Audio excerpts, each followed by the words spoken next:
Olá, como é que você está? Estamos de volta com o canal O Som do Clarim, trazendo mais uma pré-aula para a nossa Escola Bíblica Dominical, Classes de Adultos. A Justiça de Deus é o tema para esta semana, tá certo? Então, eu tenho como texto áureo aqui Salmos 18 e 26. Com o puro te mostrarás puro, e com o perverso te mostrarás indomável. Os agentes do juízo divino revelam que a responsabilidade humana é pessoal. Eu sou o pastor Gildásio Bispo. Você que não é inscrito neste canal, inscreva-se agora. Ative o sininho de notificações para receber nossos conteúdos em primeira mão. Nós queremos agradecer antecipadamente pela sua atenção, pelo carinho dispensado a esse canal. E observo que muitos dos nossos ouvintes e telespectadores, né, ou como podemos dizer, internautas que visitam nosso canal, ainda não são inscritos. Aproveite e coloque aí a sua inscrição, tá bom? É grátis.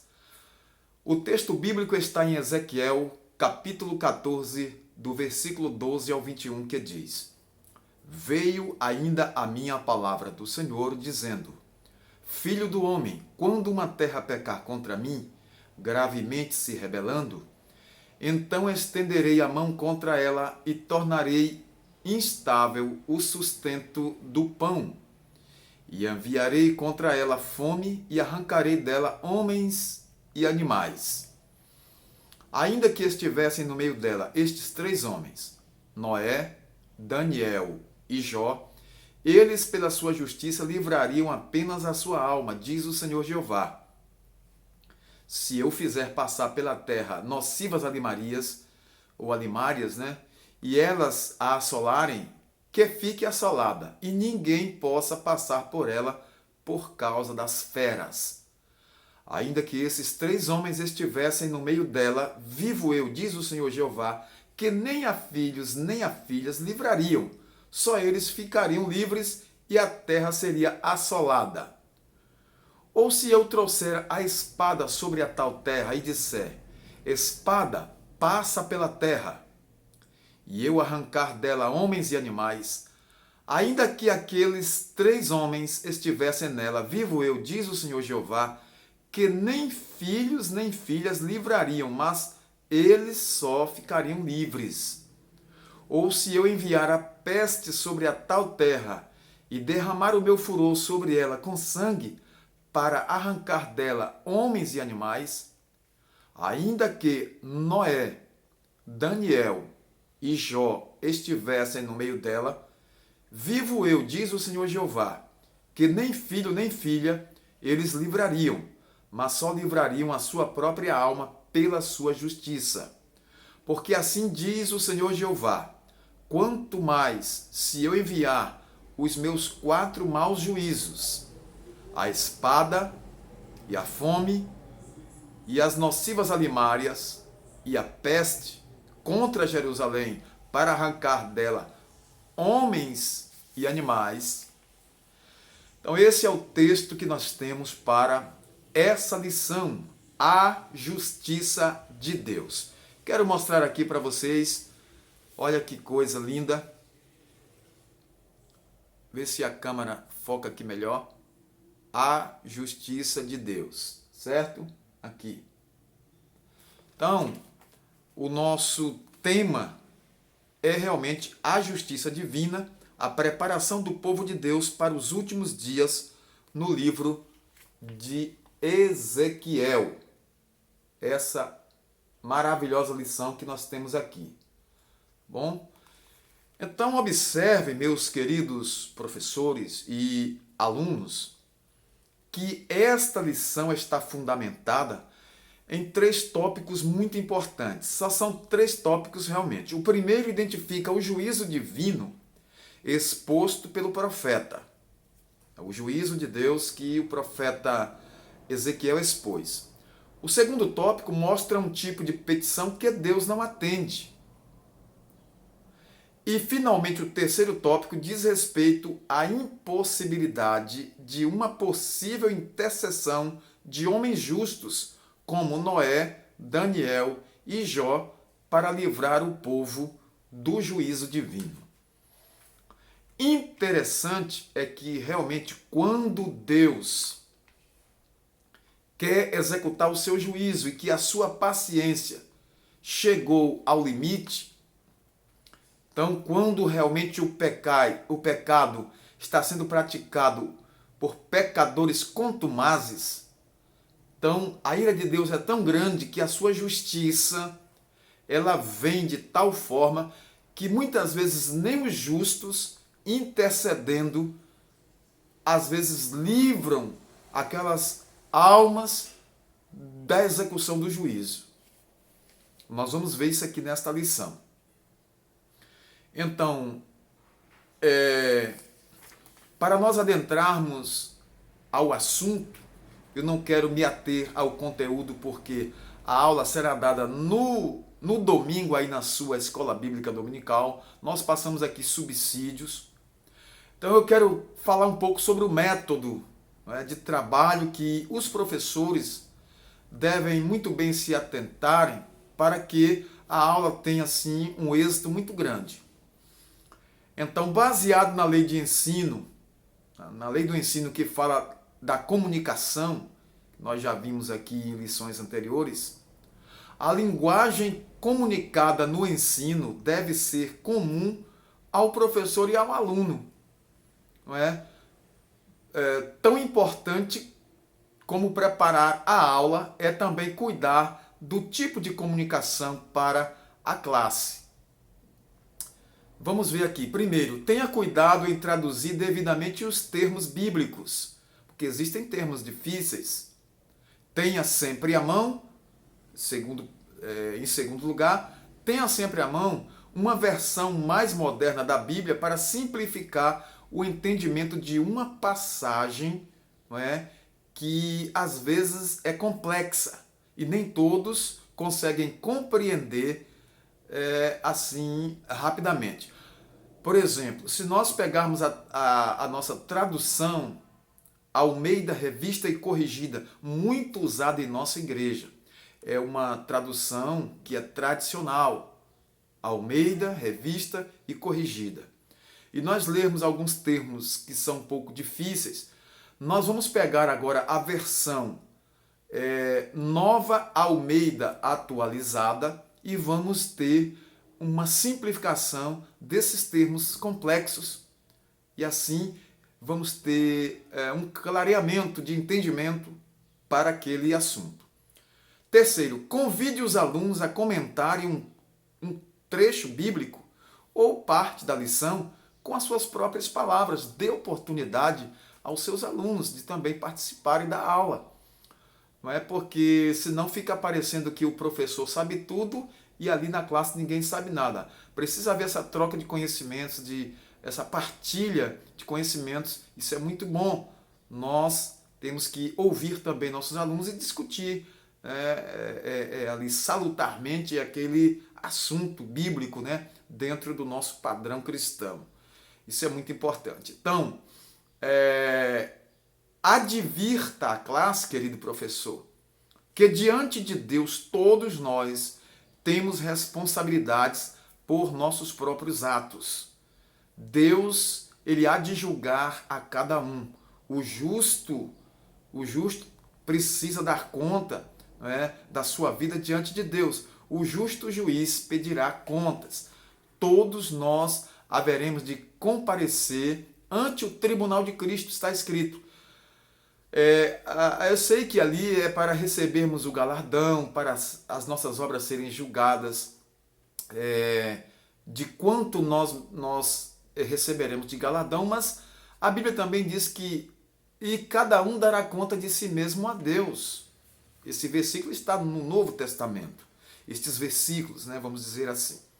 Então é importante ter essa noção de que Deus é o justo juiz e nós seremos avaliados e julgados por Ele. Não para sermos mais condenados, porque o justo, o salvo, ele partiu salvo. Agora, daremos contas dos nossos feitos. Temos que ter esse cuidado, e o juízo de Deus, enquanto estamos aqui na terra, ele é executado sim. Vamos ver aqui na primeira parte da lição o que é esse juízo divino, a identificação do juízo divino. Quando nós lemos atentamente todos os profetas do Antigo Testamento, não é? Desde os profetas maiores, Isaías, Jeremias, Ezequiel, Daniel, e até os profetas menores, né? Obadias, Amós, Jonas, Miqueias, Naum, Joel, Malaquias.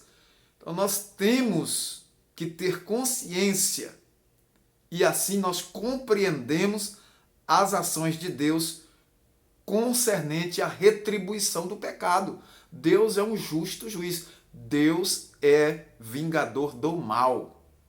Deus retribui segundo as obras. É um Deus misericordioso, é um Deus piedoso que perdoa. É um Deus que acolhe, mas quando se peca contumazmente, quando se peca deliberadamente, não ouvindo a voz do Senhor, o juízo pode vir e vir sem misericórdia. Então vamos ver aqui primeiro o discurso profético, né? Amós 3:7, aí pegue a Bíblia e examine aí, Amós 3, versículo 7.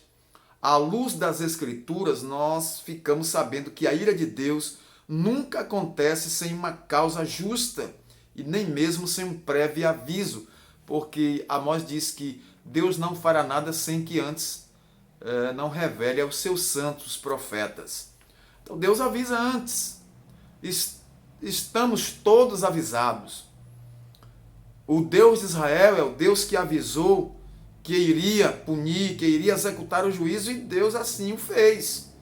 Então nos nossos dias hoje acontece a mesma coisa. Deus está falando através dos evangelhos, através das epístolas, através de Apocalipse, através dos mensageiros, através da igreja.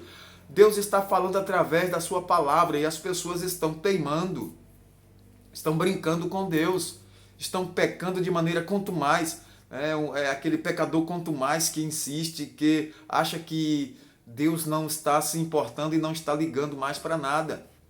O juízo vem, e vem com rigor. Então, que tenhamos cuidado.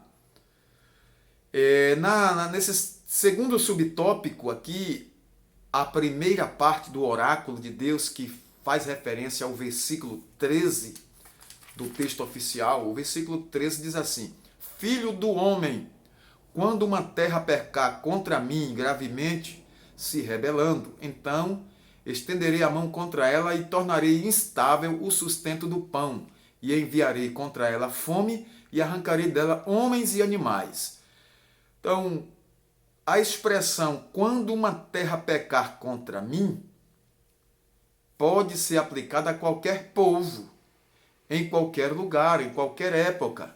Pode ser aplicada aqui ao nosso povo do Brasil.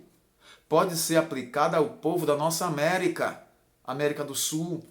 Pode ser aplicada à Europa, pode ser aplicada à Ásia, à África, à Oceania, os países. Pode ser aplicado também ao mundo inteiro. Então, quando uma terra pecar contra mim, pode ter certeza que Deus está especificamente falando de um grupo de pessoas que estão insistentemente pecando de forma contumaz, e Deus vai exercer o juízo.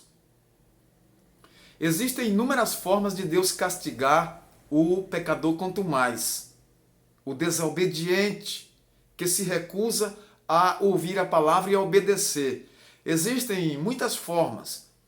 Aqui no versículo 13, também nos versículos do capítulo 4, versículo 16, e o capítulo 5, versículo 16 também, diz que ele tornará instável o sustento do pão. É uma das formas de punição, de castigo, a fome, a escassez. Como isso é feito? Deus controla as coisas, Deus está no controle de tudo. A palavra profética esclarece que a carestia, a fome, não é? E extermínio de seus moradores e até animais foi às vezes uma forma de Deus usar para corrigir, não é? E corrigir as pessoas e também julgar o pecado. Trata-se de uma crise econômica nacional ou regional ou continental que chamamos de recessão financeira, mas que é também a mão de Deus pesando ali para que realmente o homem se arrependa.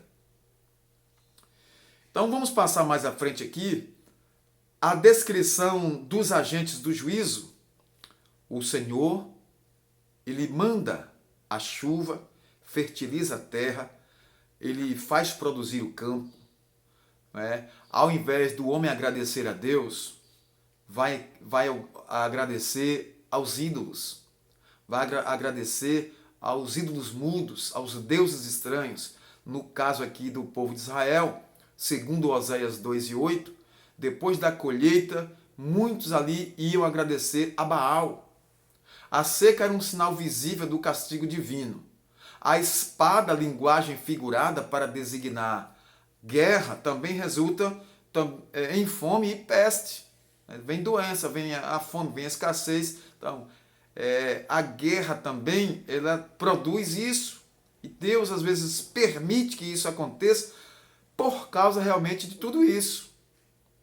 A fome é uma referência à escassez de alimento, provocada pela destruição da produção, da agropecuária, dos animais.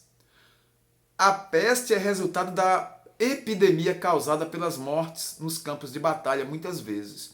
E o que estamos vendo nesses últimos dias, as guerras, elas trazem uma série de consequências, e entre essas consequências, epidemias de enfermidades, epidemias. No versículo 21 do texto, o oráculo inclui Jerusalém como destinatária da profecia, de modo que podemos afirmar que essa palavra profética era também para qualquer nação e qualquer época. Não era só para Jerusalém, nem só para Israel. Na segunda parte da lição, sobre a petição que Deus não atende, nós sabemos que Jeremias e Ezequiel, profetas do Senhor, eles foram contemporâneos, e observamos aqui que eles fizeram orações para que Deus livrasse o seu povo. Agora, nós encontramos também que Deus diz: ainda que estes homens estejam no meio de vós, eu não os atenderei. Somente eles livrarão com a sua própria justiça, com a sua justiça, mas o restante todos perecerão. Quer dizer, aqui nós temos exemplo de Moisés, Samuel, Noé, Daniel e Jó, em que Deus diz que nem que esses homens se coloquem diante dele em tais situações, ou teriam se colocado em tais situações, Deus não livraria. Então isso é muito forte. Deus aceitou poupar as cidades de Sodoma e Gomorra, atendendo à oração intercessória de Abraão.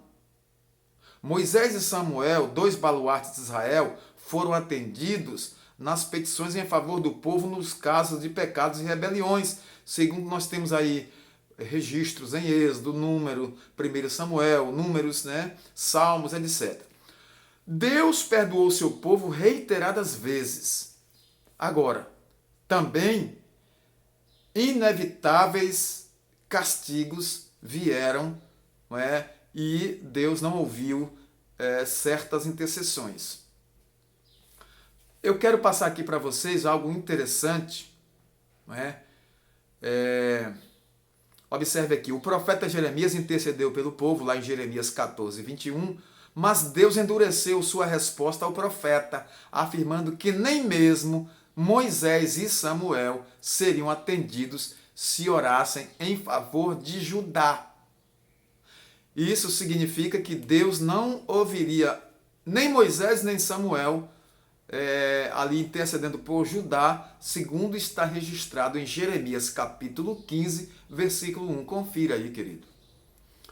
Então, nossos alunos precisam estar conscientes e ensinados a respeito disso, que Deus é um Deus que, quando se ira, a coisa fica difícil.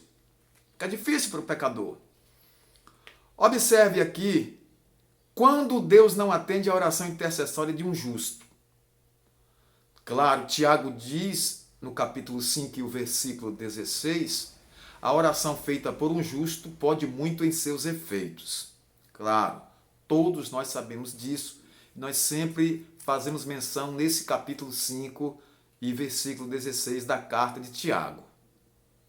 Agora, observe aqui que Deus, em certo momento aqui, ele diz que nem Noé, nem Daniel e nem Jó seriam ouvidos, não é? Versículos 14 e 20 do texto que nós lemos, se eles intercedessem, não é? Para que o juízo fosse impedido. Eles livrariam pela sua justiça, mas os demais todos seriam exterminados. Então, quão severo é esse juízo de Deus. A Bíblia diz que horrenda coisa é cair nas mãos do Deus vivo. Então, que Deus tenha misericórdia, que o Senhor se apiede de nós e de toda a humanidade. Porque quando Deus se ira e o seu juízo é proferido por ele, aí, não é, a coisa fica realmente muito grave, muito difícil para o homem pecador, quanto mais. Falando aqui um pouco sobre o juízo de Deus, nós estamos finalizando nossos subsídios aqui. Noé, Daniel e Jó foram grandes homens na história de Israel, renomados por seu relacionamento com o Deus Jeová. Eram homens de oração, homens de compromisso com Deus, homens tementes a Deus. Daniel era homem de oração que orava pelo menos 3 vezes ao dia. Noé, aquele justo que o mundo de então foi submerso, né, nas águas, e Noé e a sua família foi salvo, porque era um homem justo. 8 pessoas ali se salvaram, não é? Noé, sua esposa e seus 3 filhos com as esposas. 8 pessoas. Jó, nós encontramos o registro no livro de Jó e outras passagens que nos falam sobre o testemunho desse homem temente a Deus, que o próprio Deus disse para o inimigo Satanás. Disse: viste o meu servo Jó, homem reto, fiel e temente a mim? Então, aqui esses exemplos de homens de Deus está posto para que nós aprendamos muitas coisas. Daniel foi levado cativo durante a primeira invasão da Babilônia contra Judá em 605. Né? Nós vamos corrigir aqui. Daniel foi levado na segunda leva, né? Na segunda leva de cativos, e então era um homem de Deus que perseverou, não é, em servir ao Senhor desde a sua infância e adolescência até a sua velhice. Passou a sua vida inteira quase na Babilônia e realmente deu um grande testemunho de fé. Os demais, né, da mesma forma, homens aprovados por Deus e tementes ao Senhor. E esses homens intercedendo, Deus não os ouviria num rigor do seu juízo. Então a coisa realmente é muito severa quando Deus se levanta para executar o seu juízo. Podemos então concluir, através desses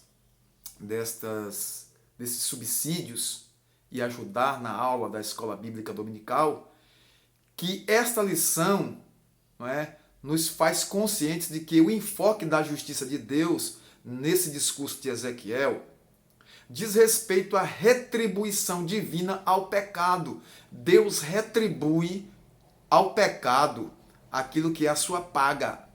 Não é? Diz que o salário do pecado é a morte.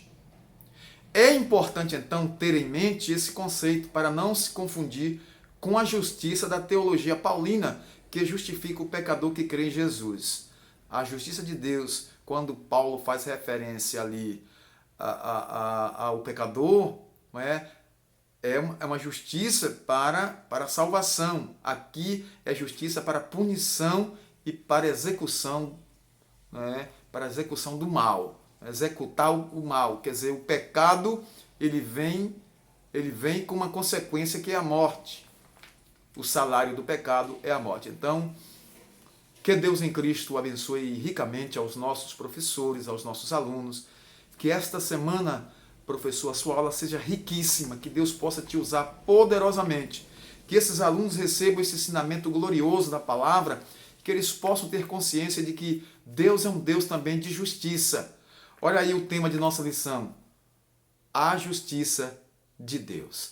Deus em Cristo nos abençoe, nós estaremos orando, agradecendo ao Senhor por tudo quanto Ele tem feito. Nosso Deus e Pai Todo-Poderoso, te agradecemos pelo privilégio de estar na Tua presença, louvamos e engrandecemos o Teu santo nome. Ó Deus vivo e poderoso, abençoa grandemente os nossos inscritos, aos nossos ouvintes, telespectadores, abençoa nossas escolas bíblicas dominicais. Senhor, sê conosco, nós te pedimos a tua bênção, a tua graça e o teu favor, em nome de Jesus, o teu Filho, Senhor. Amém. Deus abençoe a todos. Até um próximo vídeo.